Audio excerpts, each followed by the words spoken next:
Damos la bienvenida a la última sesión de esta mañana sobre perspectivas sobre la enfermedad de Alzheimer y la investigación sociosanitaria.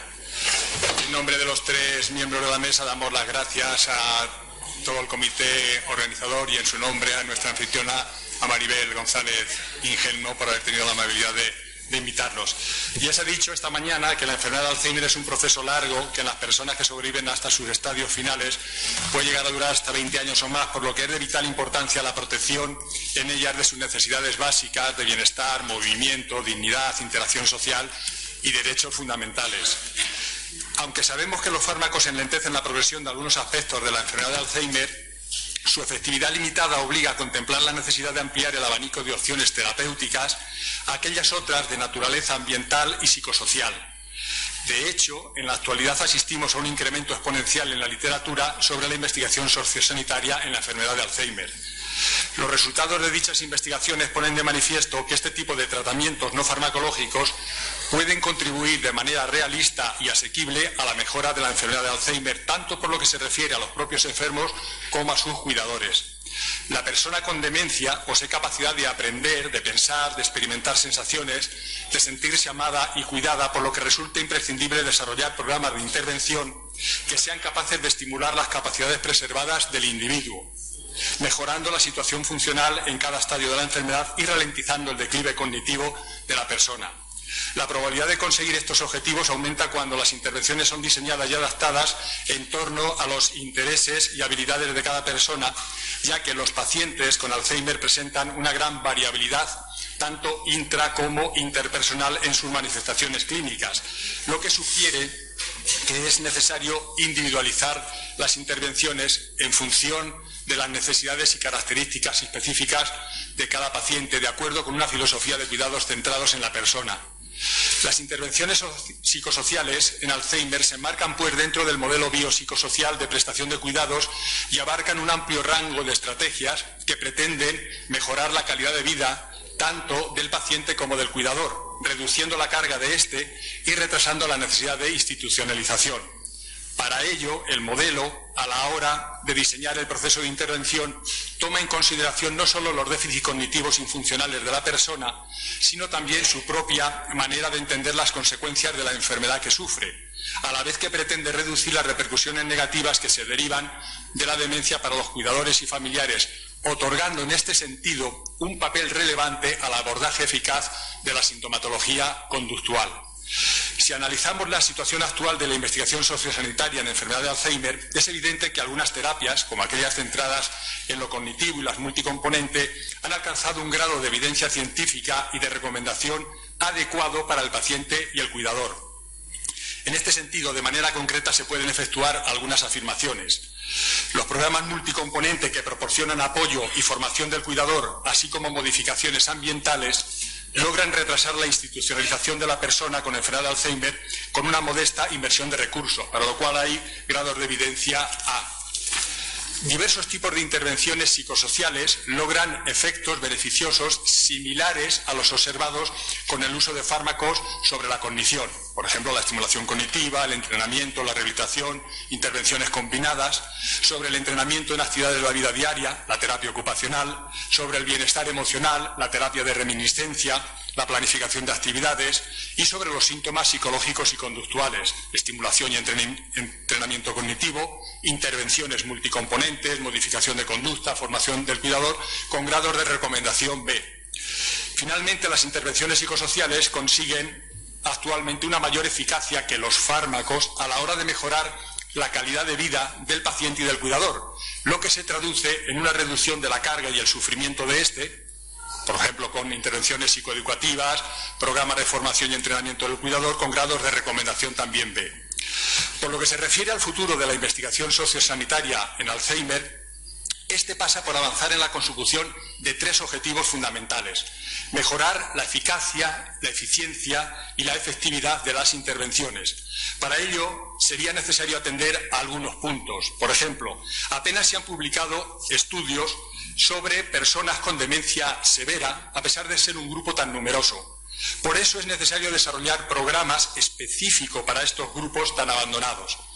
En este sentido, cabe mencionar la línea de investigación que el doctor Javier Olazarán sigue en la Fundación Reina Sofía sobre protocolos de valoración clínica de la enfermedad de Alzheimer avanzada, centrándose en la elaboración y homogeneización de medidas, con especial hincapié en los aspectos funcionales, motores, afectivos, conductuales y de calidad de vida, con vistas a evaluar los cuidados y medir el efecto de las intervenciones farmacológicas y no farmacológicas. De este proyecto ya hay algunos resultados preliminares publicados en revistas internacionales.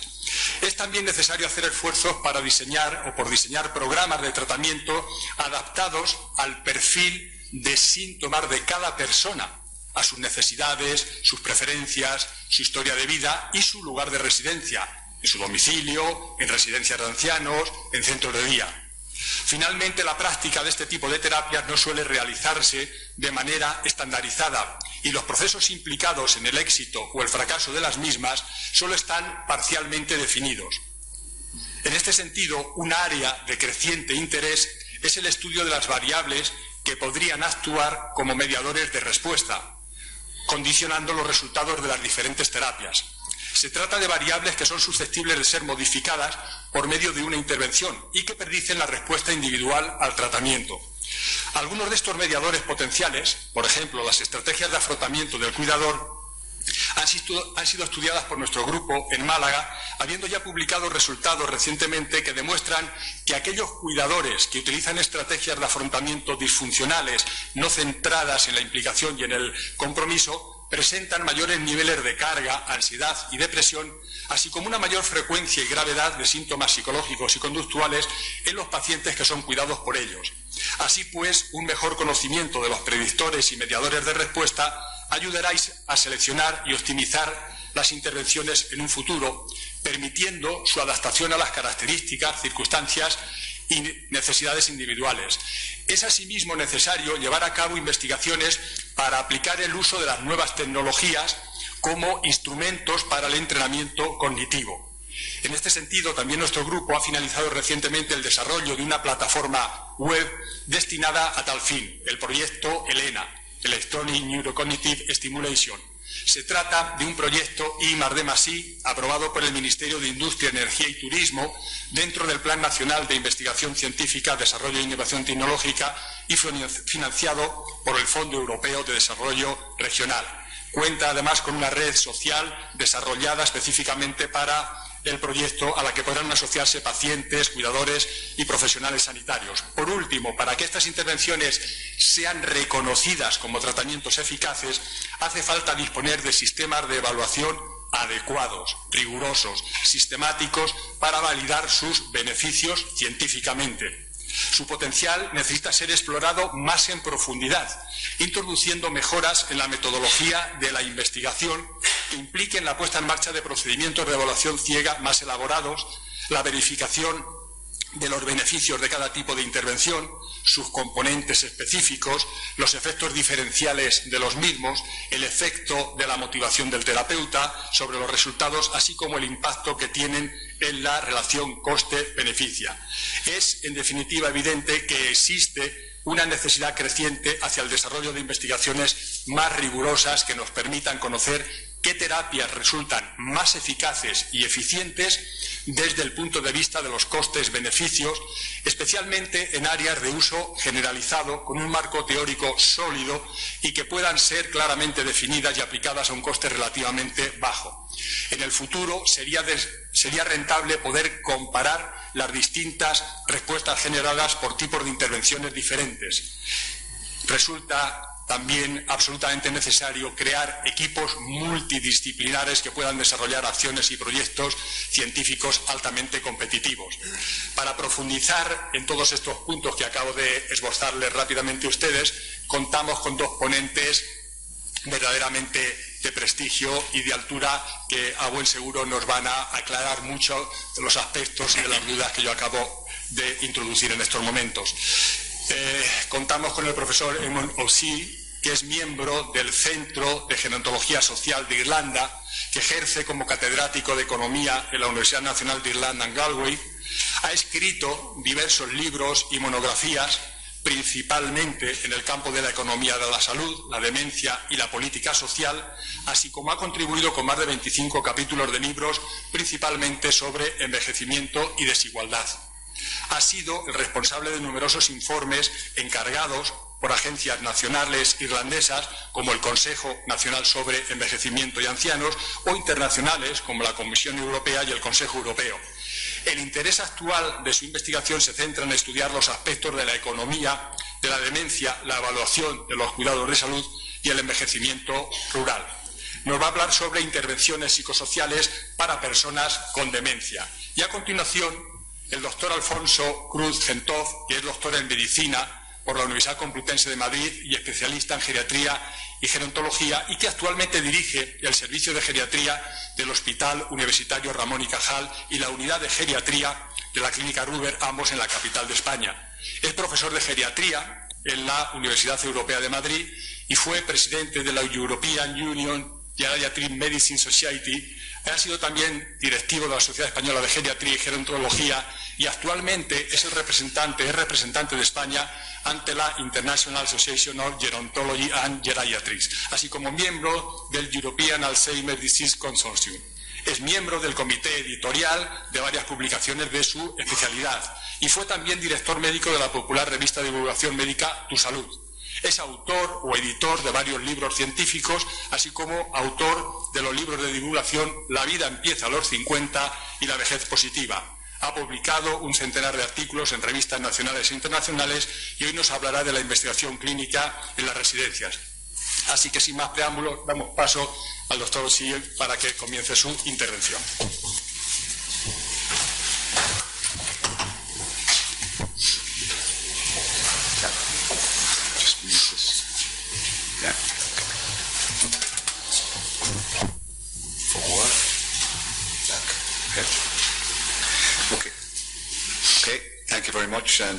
Bueno, muchas gracias. Gracias por la oportunidad de estar aquí en Salamanca.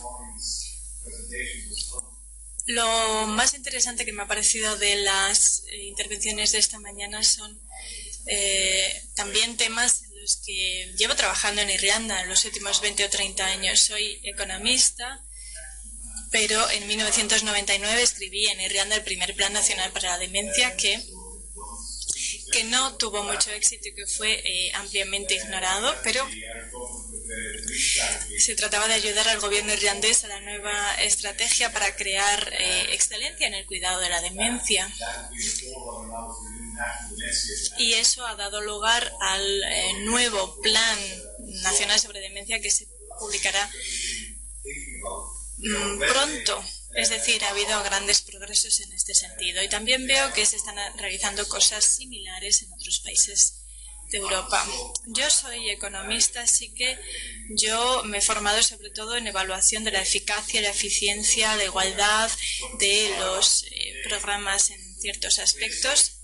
Y hoy estoy aquí para hablar de la concienciación sobre los problemas de los cuidados en el ámbito social y que en los próximos años vamos a tener que cambiar, reorganizar nuestro enfoque sobre el cuidado social. En este sentido he realizado bastantes trabajos que se va a publicar en el diario o en la revista de Geriatrics Society, sobre todo para intentar que los investigadores reflexionen sobre esta área. Y ahora tengo que ver cómo hago que la presentación avance. Bueno,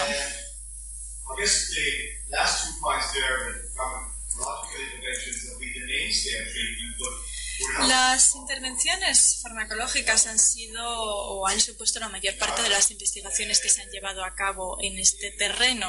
En Irlanda, los enfoques han sido principalmente médicos o farmacológicos y hay unos pocos expertos en otros terrenos. En comparación con la población afectada por demencia en España, en Irlanda tenemos pocos casos, solamente 46.000. y hasta ahora la mayor parte de nuestros esfuerzos se han centrado en diagnosticar la demencia, en descubrir los síntomas de la demencia, lo cual nos lleva bastante tiempo y en muchos casos las familias corren con la mayor parte de los esfuerzos.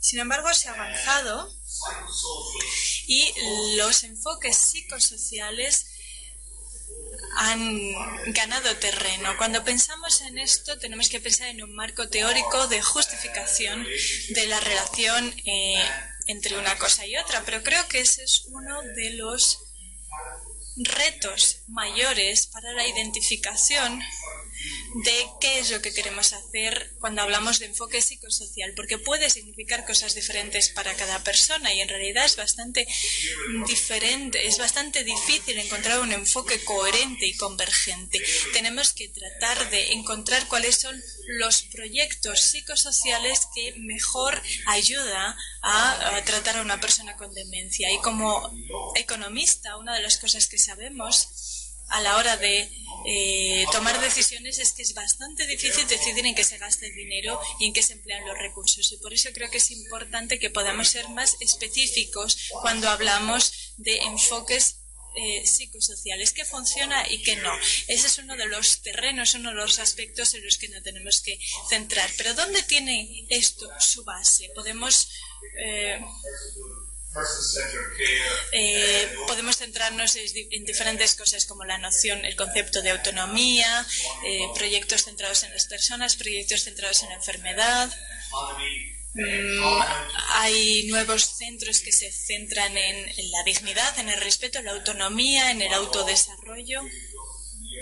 John Rawls en 1970 empezó a hablar de que el elemento más importante en la vida de una persona es el respeto en el sentido de la justicia, y creo que yo, que llevo ya 20 años trabajando en esta área de la demencia, creo que estamos en algo que se relaciona con la ciudadanía, con el concepto de ciudadanía. No podemos dejar a las personas con demencia fuera de nuestro sistema, de nuestras infraestructuras generales, y todo eso, la inclusión de todo eso, daría como resultado una buena política. No podemos negarles derechos que son comunes al resto de ciudadanos. Entonces, en relación al comportamiento de interacción con el resto de humanos, las personas con demencia,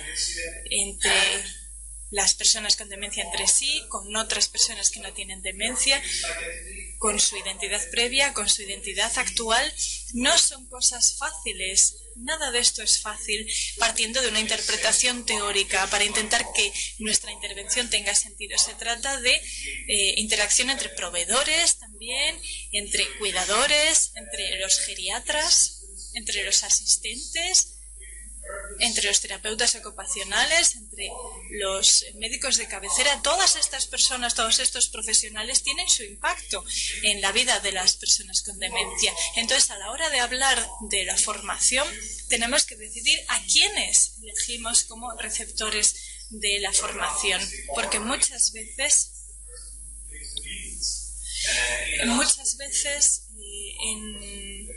en una residencia o en un hogar, la persona que más interacción tiene con el paciente es simplemente la enfermera que le lleva la comida y no el médico o el geriatra.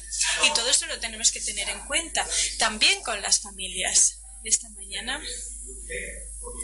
en cualquier tipo de centro o incluso en el domicilio, las personas más involucradas muchas veces son las familias. Entonces, ¿cuánto sabe la gente en realidad sobre demencia? En Irlanda hay muy poca gente que realmente sepa qué es todo lo que entra en juego. Creo que la ignorancia acerca de la demencia, la falta de conocimientos, es un factor clave en el sentido de que no podemos entender qué supone vivir con demencia o qué supone ser un familiar de una persona con demencia. La tensión que viven las familias es un elemento clave a la hora de tener en cuenta el cuidado que se presta en las familias, en el domicilio. Y si tenemos y tenemos que tenerlo en cuenta dentro de la base lógica, de las bases del cimiento de las políticas que queremos poner en marcha. No podemos tener relaciones o interacciones en las que solo gane una de las partes. Tenemos que permitirles a todas las personas implicadas que lleven a cabo interacciones, relaciones justas.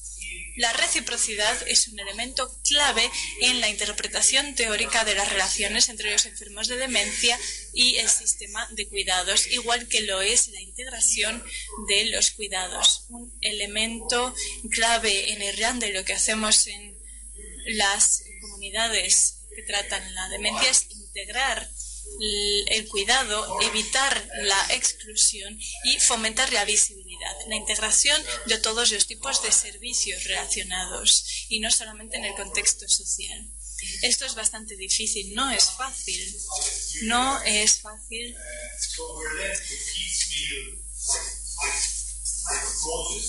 integrar todo esto desde un punto de vista teórico. Una de las cosas que tenemos que empezar a hacer es encontrar sentido a las cosas. Si encontramos sentido a nuestro enfoque, podremos encontrar maneras de hacer las cosas. ¿Qué tipos de intervenciones psicosociales funcionan? Hay muchas dificultades y no puedo hablar de todas porque no tengo suficiente tiempo, solamente voy a mencionar algunas cosas. Bueno, todo esto es bastante nuevo en cuanto al enfoque psicosocial y no tenemos muchos estudios que sean buenos, porque no, además tampoco se prestan al tipo de estudios clínicos que se pueden realizar, por ejemplo, si nos centramos en enfoques farmacológicos, y por eso muchos de los estudios con los que contamos son pequeños, son oportunistas, con muestras muy pequeñas y específicos, por ejemplo, a un centro concreto, de un hospital o de un centro de salud muy concreto. Tenemos que intentar contar con datos mucho más sólidos para que nos pueda permitir realizar ensayos aleatorizados controlados. Voy a hablar de un estudio relativamente amplio que se realizó en Irlanda, en el que yo participé, y que se centraba en la terapia de reminiscencia y las dificultades que encontramos. ¿Qué tipo de variables medimos?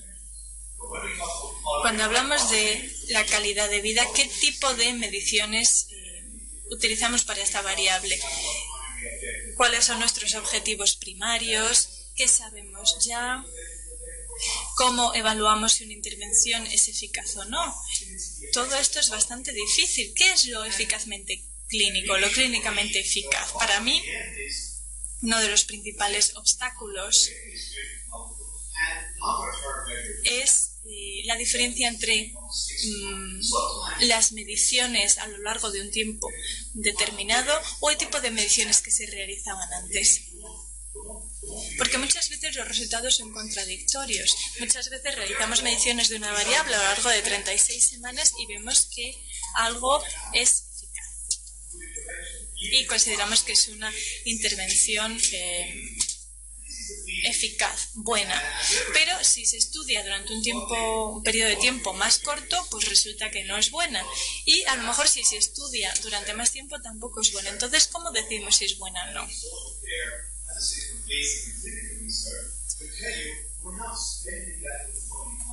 Cualquier evaluación de la literatura nos puede dejar claro que no estamos invirtiendo suficientes fondos en realizar estudios clínicos aleatorizados de control. Ahora me voy a referir al porcentaje de 6% en un área que considero clave, que es la financiación para los cuidados sociales o sanitarios, según un informe que apareció en el JPND, con 45 países.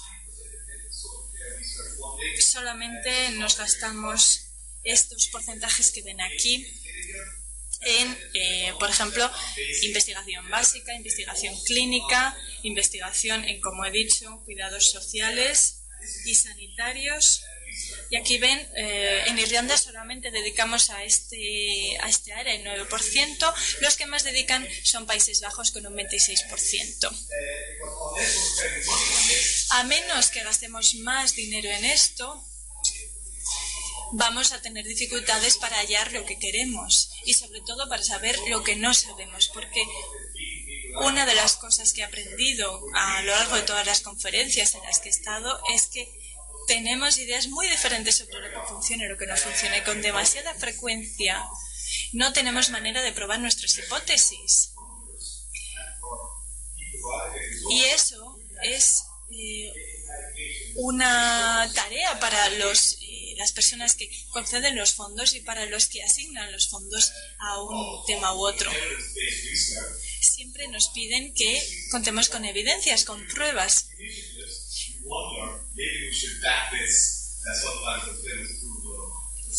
Pero creo que podría haber otros medios más centrados en la comunidad para probar esto. Sin embargo, voy a mostrar ahora algunos de los hallazgos que sí que hemos encontrado en cuanto a intervenciones psicosociales. Los principales ámbitos de actuación, los principales enfoques se centran en el comportamiento, en la estimulación, las emociones y los procesos cognitivos. Son cosas de las que en muchos casos sabemos muy poco en cuanto al comportamiento, estimulación, actuación sobre las emociones, incluida la reminiscencia, y los procesos cognitivos, defectos cognitivos como la orientación en la realidad, la vuelta a la formación cognitiva y habilidades. Si observamos o si analizamos la literatura, estas son principalmente o precisamente las áreas en las que tenemos menos datos. Terapia de reminiscencia, que es el área en la que yo trabajo, estimulación multisensorial, snuggling, terapias para el comportamiento cognitivo, el impacto del entorno, terapia musical o musicoterapia, aromaterapia, el uso de animales, formación de la memoria o refuerzo de la memoria. Hay muchísimas posibilidades que estamos empezando a vislumbrar y sobre las que no tenemos muchos conocimientos. Y la manera en la que se han estudiado hasta ahora ha sido puramente oportunista.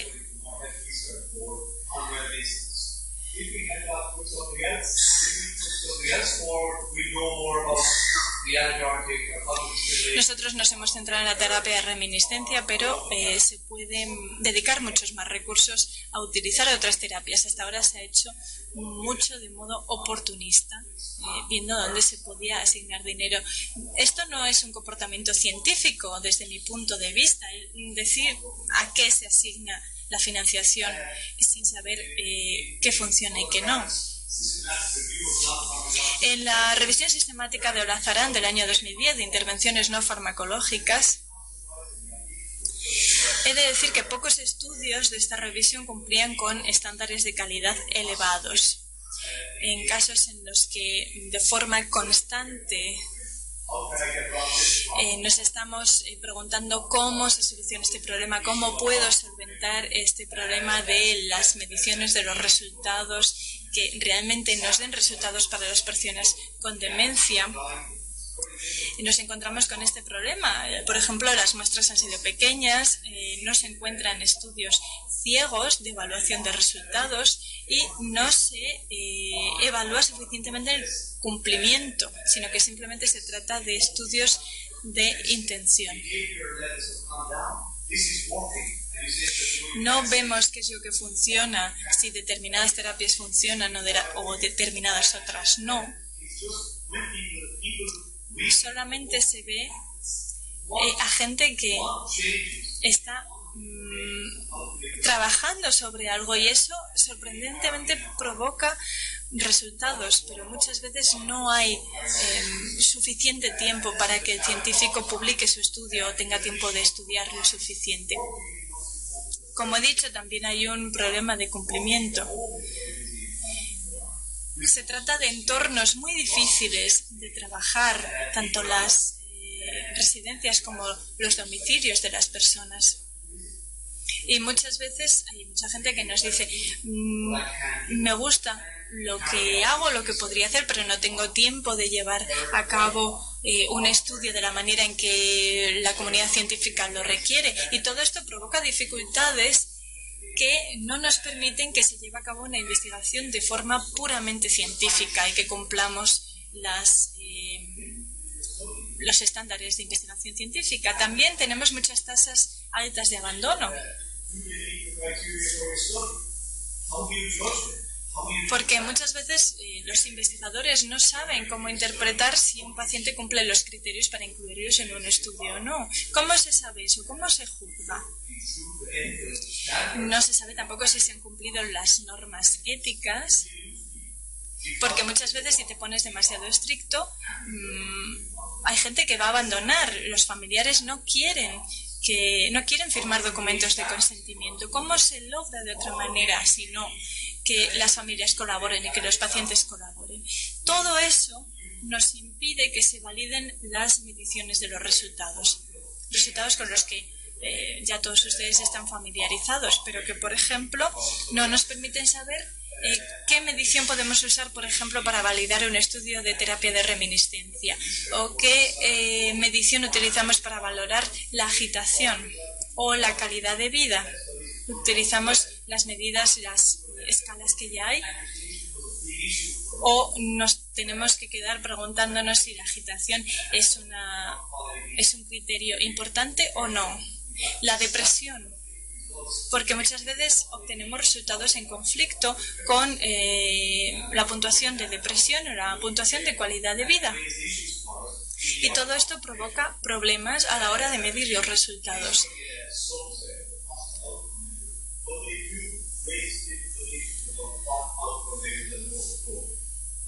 También nos encontramos con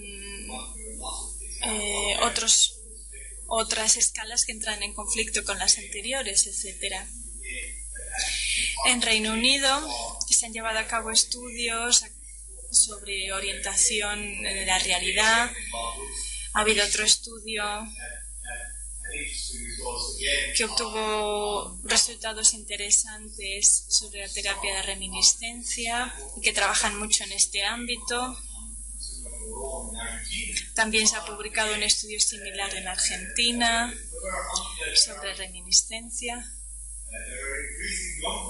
Y cada vez hay más y más estudios sobre la demencia que son a mayor escala o que utilizan escalas de medición de los resultados similares a las que se usan en otros. También se están incluyendo cada vez más intervenciones psicosociales. Woods en 2012 realizó un estudio en varios países para medir la calidad de vida de las personas con demencia y sus cuidadores con la terapia de reminiscencia, siguiendo diferentes escalas disponibles para evaluar. También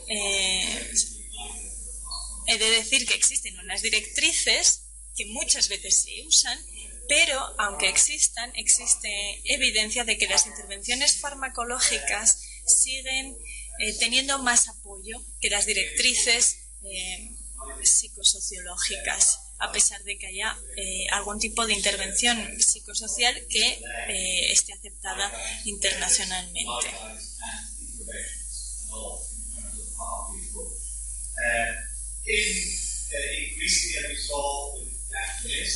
También hemos visto que hay cada vez más planes nacionales sobre el Alzheimer y se está aumentando la concienciación y la apreciación del papel que juegan las terapias psicosociales en estos planes nacionales. El francés es el más conocido, pero también en otros planes nacionales se hace referencia a estas terapias en las intervenciones psicosociales.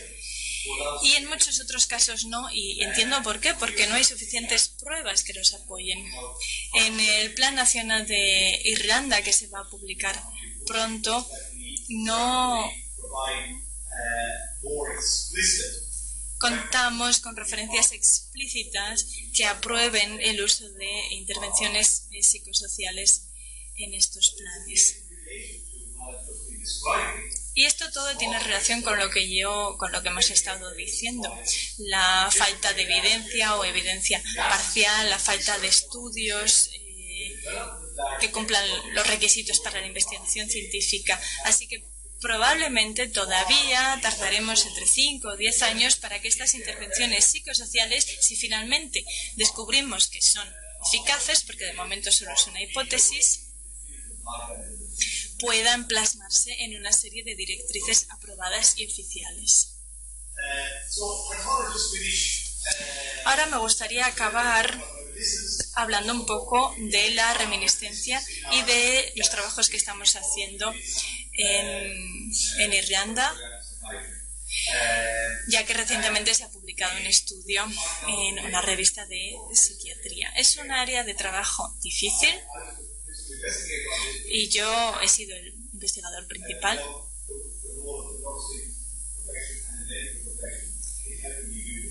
Pero he contado con el apoyo de la comunidad médica y de la comunidad del mundo de la enfermería, porque sin estos profesionales no habría sido posible. Sobre todo en lo referente al cuidado a largo plazo. Ha habido muy pocos estudios sobre la terapia de reminiscencia. Ha habido un estudio de Cochrane que decía que estas terapias son prometedoras y nada más, y que no se sabe exactamente cuál es su eficacia. Hemos realizado estudios clínicos solamente con 144 participantes y con una rama de control y otra rama, un grupo de control y un grupo efectivamente con tratamiento. También hemos realizado el estudio que hemos llamado DARES, un programa de educación sobre la demencia para el personal profesional sanitario, basado en la educación, el aprendizaje y en la transferencia del aprendizaje a las acciones profesionales.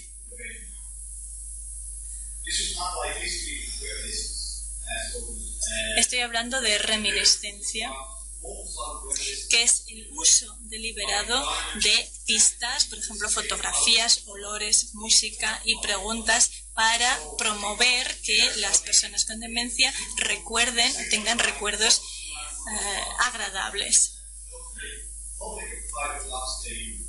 Se ha realizado en centros públicos y privados mediante ensayos ciegos, estudios ciegos y aleatorizados y controlados.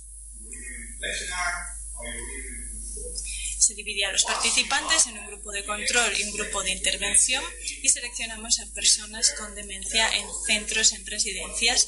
Aquí, precisamente, en las residencias es donde más dificultades tuvimos para decidir qué personas podíamos incluir en el estudio. Tuvimos que cambiar un poco nuestro enfoque para seleccionar a los participantes. Lo explicaré en un momento. En primer lugar, en las residencias tuvimos que pedir la colaboración de las enfermeras. Los resultados se cegaron y la evaluación se realizó al cabo de 18 o 22 semanas después de la aleatorización. Se realizaban una sesión planificada y otras 3 espontáneas. También se tuvo que tener en cuenta la opinión de las enfermeras a la hora de seleccionar a los participantes y el tipo de medicación que tomaban. No podemos decir que este estudio fuera perfecto, ni mucho menos, pero aquí están los resultados. 304 residentes de 18 unidades de tratamiento a largo plazo, 153 pacientes fueron asignados al grupo de intervención y 151 al de control. Los dos grupos eran comparables en el momento de comienzo del estudio. Siempre conviene que estos dos grupos sean comparables en el momento del inicio y algunos los perdimos en la fase de seguimiento, 25 en el de intervención, 27 en el de control. En 3 de los centros de cuidado de larga estancia encontramos que no se cumplían los requisitos del estudio, porque no nos enviaron toda la información completa de que disponían. Así que no siguieron el programa, el protocolo. No lo hicieron porque no quisieron, porque nos decían que tenían demasiado trabajo o que quizá los turnos de profesionales no respetaban las directrices.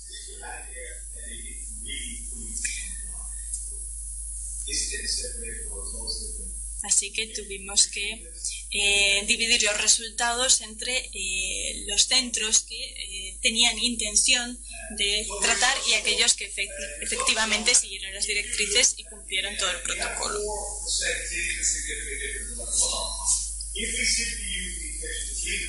Si solamente utilizamos el análisis de intención de tratar, obtenemos unos resultados, y si seguimos los resultados de aquellos que siguieron el protocolo, tenemos otros.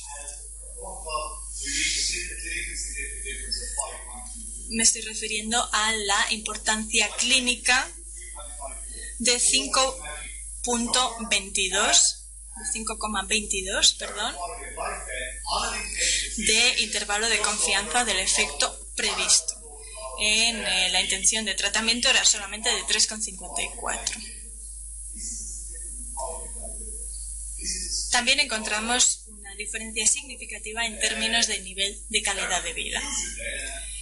Y aquí simplemente voy a decir mis conclusiones. La conclusión general que encontramos es que necesitamos integrar el marco teórico de estas intervenciones para saber realmente qué es lo que funciona. Tenemos que encontrar maneras de justificar las intervenciones psicosociales, y esto es bastante difícil de explicar a quienes ya están logrando resultados muy buenos con, por ejemplo, el programa de terapia de reminiscencia, con un montón de pacientes con demencia, pero es necesario. También tenemos que mejorar la calidad de la investigación psicosocial, de la metodología y de los resultados. Tenemos que aumentar el trabajo transfronterizo. Tenemos que utilizar el contexto. Tenemos que basarnos en el contexto. Tenemos que tratar de no olvidar que estamos tratando de llegar a la humanidad de la persona. Estamos hablando de humanos, y esto es crucial a la hora de entender que podemos beneficiarnos de lo que aprendamos unos y otros. Tenemos que trasladar todo lo aprendido para que se aplique de forma física, de forma realista, y volver a reorganizar nuestro sistema para orientarlo más a intervenciones psicosociales. No se trata de cambiar todo, sino de reorganizar para poder integrar estas intervenciones en las intervenciones farmacológicas que ya están en marcha, y para crear relaciones de intervenciones o interacciones más humanas. Muchas gracias.